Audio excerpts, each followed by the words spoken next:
प्रधानमंत्री चाहिए या सिर्फ उनको धर्म के नाम पर जो है लड़ाई झगड़े हिंदू मुस्लिम चाहिए? तो ये देश जो है किस दिशा की तरफ जा रहा है? मैंने एक इंटरव्यू में और भी कहा था, ना हमें पप्पू चाहिए ना पनौती चाहिए, हमें तो काम करने वाले सिर्फ और सिर्फ जो है हमें प्रधानमंत्री और मुख्यमंत्री चाहिए। नमस्कार, मैं नूरजहां और इस वक्त मेरी मौजूदगी है रामलीला मैदान में। हमारे साथ बातचीत करने के लिए मौजूद है राजबाला सैनी जी। महिला आरक्षण, जातीय जनगणना, बैलेट पेपर से चुनाव होना चाहिए कि नहीं होना चाहिए, इन्हीं सब चीज़ों को लेकर इनसे बात करेंगे। बैलेट पेपर से शुरुआत करते हैं। मैम, क्या आजकल जो मुद्दे उठाए जा रहे हैं कांग्रेस पार्टी की तरफ से कि बैलेट पेपर से चुनाव होना चाहिए, इस पर आपकी क्या राय है? देखिए, वो बात आपकी जायज़ है कि ईवीएम से जो है घोटाले के चांसेस बहुत ज़्यादा होते हैं। और आपने जिस तरीके से एक वीडियो भी देखी थी कि किस तरीके से जो है बैलेट पेपर को जो है खोला गया था। बैलेट पेपर तो एक एक करके खोल के देखना पड़ता है, समय लगता है, लेकिन ईवीएम मशीन में एक ही दम जो है हम डाटा को जो है ट्रांसफ़र भी कर सकते हैं, चेंज भी कर सकते हैं। लेकिन जो मुद्दे हैं, जो हमने रिजल्ट देखे कांग्रेस और बीजेपी के जो मुद्दे देखे, उसमें राहुल गांधी बनाम जो है मोदी, मतलब पनौती बनाम पप्पू का ये चुनाव था। उसमें भूपेश बघेल जी या अशोक गहलोत जी या मल्लिकार्जुन खड़गे जी, उन्होंने क्या काम किया उसके बारे में ना राहुल ने कोई चर्चा करी। ये देश सिर्फ और सिर्फ चाहता है कि स्वर्णवादियों की ही चर्चा इस देश में होनी चाहिए, और जो SC ST OBC हैं उनके कामों के गुणगान नहीं होने चाहिए। इलेक्शन कामों के आधार पर होना चाहिए, ना कि जो है पप्पू और पनौती के नाम पर इलेक्शन होना चाहिए। देखिए, मल्लिकार्जुन खड़गे जी जो हैं वो जो है ना राष्ट्रीय अध्यक्ष है, लेकिन जो भी बैनर पोस्टर लगते हैं या आपका जो सोशल मीडिया है कांग्रेस का, उस पर भी मल्लिकार्जुन जी नजर नहीं आते हैं। तो ये जो है लोग सोचते हैं, देखते हैं कि ये हमारी इस्तेमाल कर रहे हैं, हमारे समाजों की वोट नहीं चाहिए, लेकिन हमारे मल्लिकार्जुन खड़गे जी राष्ट्रीय अध्यक्ष हो गए, उनकी फोटो नहीं लगाते हैं। अशोक गहलोत जी ने right to health, right to education के साथ साथ राइट टू हेल्थ 50 लाख तक का जो है लोगों को बीमा दिया। एक हॉस्पिटलों की हालत ये होती है, 3 जच्चा एक बेड पर होती हैं, लेकिन उन्हें राइट टू हेल्थ नहीं चाहिए, 50 लाख का बीमा नहीं चाहिए, लेकिन उनको सिर्फ राहुल चाहिए और प्रधानमंत्री चाहिए, या सिर्फ उनको धर्म के नाम पर जो है लड़ाई झगड़े हिंदू मुस्लिम चाहिए। तो ये देश जो है किस दिशा की तरफ जा रहा है? मैंने एक इंटरव्यू में और भी कहा था, ना हमें पप्पू चाहिए ना पनौती चाहिए, हमें तो काम करने वाले सिर्फ और सिर्फ जो है हमें प्रधानमंत्री और मुख्यमंत्री चाहिए। लेकिन इस नाम पर कोई वोट हमें नहीं मिलती है। मीडिया भी इन्हीं के हाथ में है और ईवीएम भी इन्हीं के हाथ में है, और तो और जो स्टार प्रचारक है वो राष्ट्रीय पार्टियां अपने खर्चों से जो है सिर्फ अपना और अपने ही कैंडिडेट का प्रचार करती है। कांग्रेस ने कौन सी राजस्थान में कितने ओबीसी को टिकट दिया बताइए? अगर SC ST का आरक्षण ना हो तो सारे स्वर्ण जाति के लोग ही जो है चुनाव लड़े, सिर्फ OBC SC ST तो सिर्फ वोट देने का काम करें। लेकिन जिस तरीके से यहाँ पे भी ये जो महाकुंभ लगाया गया है प्रदर्शन, इसमें महिला आरक्षण की बात हो रही है कि पिछली जो पिछड़ी वाली जो महिलाएं हैं उनको आरक्षण दिया जाए, लेकिन आरक्षण तो वो दे चुके हैं ना, 33% जो बोला है उसमें तो सारी महिलाएं आ जाएंगी, तो पिछली वर्ग कैसे? देखिए, मैंने आपको कहा अभी कि राजस्थान में जो है मोस्टली स्वर्ण जाति के जो है MLA को टिकट दी गई है, ठीक है। उसमें अगर SC ST OBC को प्रतिनिधित्व वो दे देते तो हम कहते हैं कि 33% महिलाओं को बिल, यानी सभी वर्गों की महिलाओं को ये आरक्षण दे देंगे। लेकिन मैंने क्या देख रही हूँ कि ये स्वर्ण जाति जो है मोनोपोली करती है, सिर्फ अपने लोगों को ही ये टिकट देती है। तो जैसा आदमियों के साथ हो रहा है SC OBC के, वैसे ही OBC महिलाओं के साथ भी होगा। तो हमें जो आदमियों के साथ घोटाले हो रहे हैं वो हमें अपने साथ नहीं चाहिए। इसीलिए मुझे OBC का रिप्रेजेंटेशन जो है 50% में से जितना हिस्सा मेरा आता है उतना चाहिए। 33 नहीं 50 लागू करो, क्योंकि आधी जो है हम आबादी है।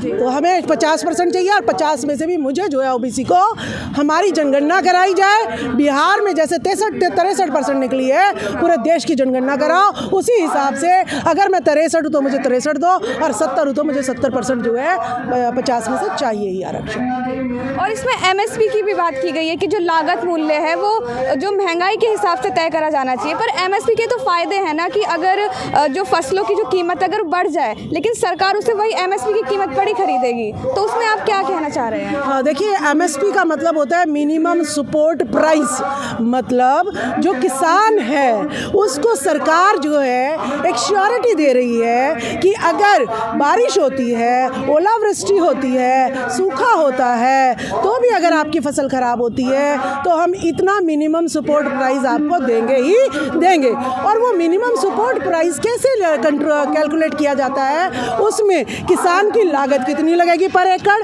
प्लस महंगाई किस हिसाब से बढ़ रही है, ताकि वो अपनी रोजमर्रा की ज़िंदगी, अच्छी शिक्षा, अच्छी स्वास्थ्य सेवाएं भी अपने परिवार को दे सके, उस हिसाब से एमएसपी कैलकुलेट होनी चाहिए। लेकिन जो सरकारें हैं, जो मनुवादी सरकारें हैं, उसने एमएसपी का जो मीनिंग है वो कर दिया मिनिमम सेल प्राइस, ताकि किसान ने तो भूखा मरे, लेकिन जो इनके व्यापारी हैं उनको मैक्सिमम फ़ायदा होना चाहिए। इसीलिए उनके जो परचेजिंग जो कॉस्ट है वो कम से कम ये रखते हैं और किसानों को कम से कम देते हैं, ताकि व्यापारी मालामाल होता रहे और किसान जो है कर्जे में दबता रहे और फिर जो है फांसी वो खा ले। तो ये सरकारों की मोनोपोली जो है चल रही है। तो कोई मिनिमम सपोर्ट प्राइस जो है किसानों को नहीं मिल रहा है, इतने बड़े आंदोलन के बाद भी। वही मतलब सरकार जो है, लेकिन वो जो कहती है भाजपा सरकार की, जो हम ही एक सरकार है जो किसानों की मदद करते हैं, मतलब हमारे बाद तो कोई सरकार आएगी ही नहीं है। 2014 के बाद हमने ही सबसे ज़्यादा किसानों के लिए काम करा है। देखिए जो है ना, अगर किसानों के लिए काम किया है तो कोई इतने पागल नहीं है कि लाखों की कड़कती सर्दी में लाखों किसान जो है बॉर्डर पर जो है धरना दे के बैठे रहे और जो है इतने ठंड में बहुत शहीद हो गए।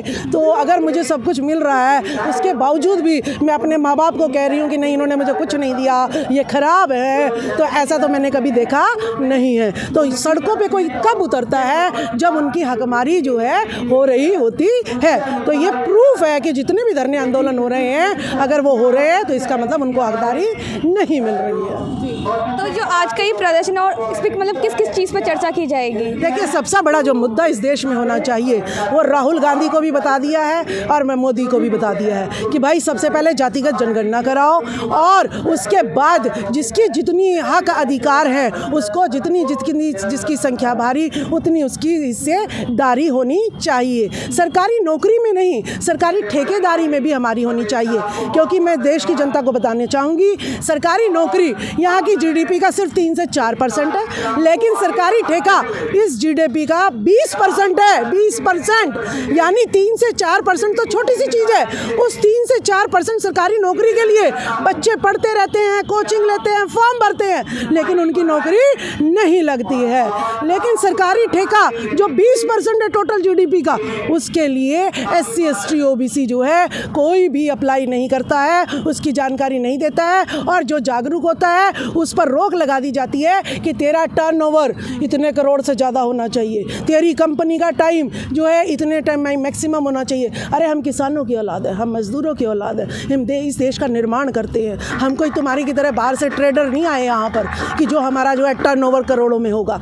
तो ये हमारे साथ जो लूट खसोट जो है ठेकेदारी प्रथा पर क्या कर रही है? SC ST OBC को तो ठेके पे रखते हैं 10-10, 15-15 हज़ार में, उसकी सैलरी भी नहीं देते हैं। और ठेकेदार जो रखते हैं वो ठेकेदार एजेंसी जो होती है, आउटसोर्सिंग एजेंसी, वो स्वर्ण जाति के लोग उस पर बिठा देते हैं। वो हम पर जो है कहते हैं खाते पैसा पूरा ले लेते हैं, काम करते नहीं हैं। हमें हर बात पर वो है वेतन देते हुए भी ताना देते हैं, गाली देते हैं, नीच वर्ड यूज़ करते हैं। तो इस तरीके के जो ठेकेदारी प्राइवेट जो कंपनियाँ कर दी हैं मोदी ने, ये जो है हमारे शोषण के लिए जो है बनी है। जो आउटसोर्सिंग एजेंट है वो BMW में घूमता है, बड़ी गाड़ियों में घूमता है, और जो मजदूर है वो जो है जो ठेके पे जिसने नौकरी पाई है वो जो है घर में अपनी 2 ईंट भी नहीं लगा सकता, अपने बच्चों को अच्छी स्वास्थ्य सेवा भी नहीं दे सकता, शिक्षा भी नहीं दे सकता। ये भेदभाव मोदी सरकार ने अमीरी और गरीबी का बहुत ज़्यादा पैदा कर दिया है। सबसे एक और सवाल लेना चाहूँगी जातीय जनगणना पे ही। जिस तरीके से जातीय जनगणना की मांग करी जा रही है,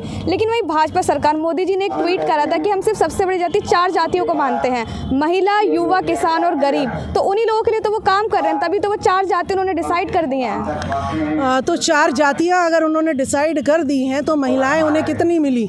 महिलाएं 50% हैं या नहीं हैं, वो देखें। दूसरा, अगर वो युवाओं की बात करते हैं तो जितनी भी स्टेटों में उनके इलेक्शन हुए हैं, लिस्ट उठा के दिखाओ कितने युवाओं को तुमने जो है ना MLA बनाया, ये लिस्ट दिखाओ अभी हमें। और कितने जो है कैबिनेट मंत्रालय में आपके युवा हैं, कितनी महिलाएं हैं, बताओ। उसके आधार पर तुमने 50% दिया महिलाओं को। तो आप जिस तरीके से भी मैनिपुलेट करके बातों को घुमाओगे, हम उसी तरीके से आपकी बातों का जवाब देंगे। तो मोदी जी जो है बातों को घुमाना छोड़ दें। बिहार ने प्रूव कर दिया है कि एक कायस्थ जाति है जिसके 10,000 जो है जनसंख्या है उसकी, और उसमें जो है 1050 जो है डॉक्टर है, इंजीनियर हैं और MSc किए हुए हैं, यानी साइंस एंड टेक्नोलॉजी से जुड़े हुए हैं। उधर दूसरी तरफ एक मुसहर जाति है, मुसहर जाति के भी 10,000 जनसंख्या निकली है, लेकिन उसके MSc, डॉक्टर, इंजीनियर वो सिर्फ 1 निकले हैं। यानी कि हमें क्रीमी लेयर नहीं लगानी चाहिए कि जिस मुसहर में सिर्फ 1 ही डॉक्टर बनने के या 1 ही इंजीनियर, तीनों पदों के लिए 1 ही है उम्मीदवार, तो उसके लिए भी अगर क्रीमी लेयर थोप दोगे तो जो भूखा अपने बच्चे को स्कूल तक नहीं भेज सकता वो कहाँ से अपने बेटे को डॉक्टर इंजीनियर बनाएगा। तो ये क्रीमी लेयर भी हटनी चाहिए और जातिगत जनगणना जो है होनी चाहिए, और जाति के आधार पर सबको जो है आरक्षण मिलना चाहिए। तभी इस देश में जो है ऊंच नीच का भेदभाव खत्म होगा और ये आर्थिक, सामाजिक, राजनीतिक जो असमानता है वो भी खत्म हो जाएगी। न्यायालय में देखिए, न्यायालय में कॉलेजियन सिस्टम जो है 200 घरों ने, वो भी मोस्टली ब्राह्मण जाति के, कब्जा किया हुआ है। जब हमारा न्यायालय ही जो चरमराया हुआ है तो सामाजिक व्यवस्था वहीं पर हमारी चरमरा जाती है। तो ये न्यायालय में जो कॉलेजियम सिस्टम है इसको भी खत्म कर देना चाहिए। ये जो प्रदर्शन है इससे दबाव बन पाएगा सरकार पे? सरकार मतलब ये मुद्दे उठाएगी, काम करेगी? मैं आपको एक बात बताती हूँ, हम जमीनी स्तर पे भी काम कर रहे हैं। आपने देखा होगा एक प्रचार की वैन घूम रही है, उसमें जो है मुद्दे जनता तक पहुँचा रहे हैं घर घर। अगर मुद्दा जनता हमारी जो है कमेरी है, उसे रोज़ खाना है, रोज़ कमाना है। अगर वो ज़्यादा मात्रा में संख्या में यहाँ नहीं आ सकते हैं तो हम कोई भाड़े में बीजेपी कांग्रेस की तरह भाड़े में तो नहीं लेके आएंगे, क्योंकि हमारे लोग हैं, हमें इनका मान सम्मान है।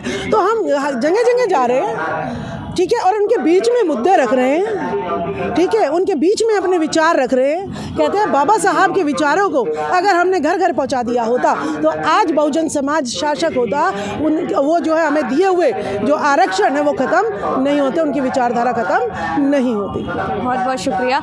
ये थी हमारे साथ राजबाला सैनी जी। तो इनसे हमने सभी मुद्दों पर चर्चा करी, जो आज प्रदर्शन हो रहा है इन सभी मुद्दों पर इनसे बातचीत करी है हमने। अब देखते हैं कहाँ तक सरकार सुन पाती है, कब तक ये फैसला होता है, उनके सरकार पे दबाव बनेगा या नहीं। इन्होंने कहा इन्होंने ज़मीनी स्तर पर भी काम करा है। ये वैसे नहीं है कि लोगों को भाड़े पे लेके आए, जितने लोग इनसे जुड़ेंगे उतना ही उनका फ़ायदा होगा। बाकी देखते हैं क्या होता है। आगे की जानकारी के लिए बने रहे हमारे साथ। धन्यवाद।